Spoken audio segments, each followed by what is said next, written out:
Hollywood was born out of an aggressive land grab.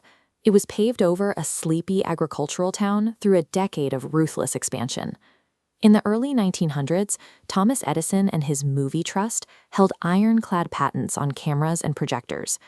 Based on the East Coast, the trust used legal chokeholds to dictate who could film and what technology they could use.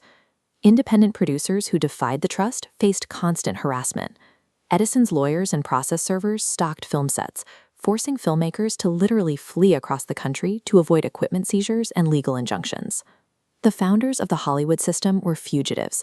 They established themselves in California as a direct response to patent enforcement and the threat of prosecution.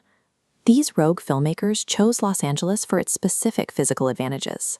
Consistent sunlight allowed for reliable exposure, and the proximity to the Mexican border provided a quick escape route if Edison's process servers ever managed to track them down. This map illustrates the 30-mile zone, a topographical advantage that couldn't be replicated. To the east, the San Bernardino Mountains stood in for the European Alps. To the west, the Oxnard Dunes became the Sahara, and the Malibu coast provided a French Riviera. This concentration of varied terrain allowed a single studio to manufacture a Western and a Parisian romance in the same day. The geography functioned like an assembly line, driving factory-level efficiency without ever leaving the county. By the late 20s, the open landscape had been carved into massive industrialized backlots.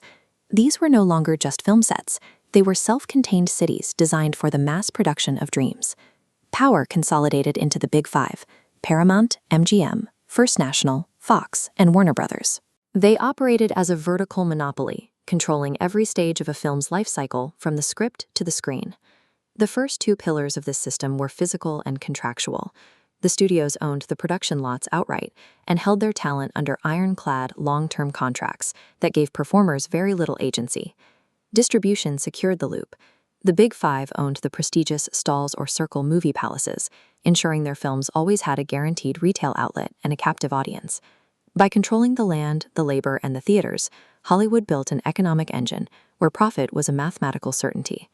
While the American studio system optimized its internal operations, its primary international competition was effectively removed from the board.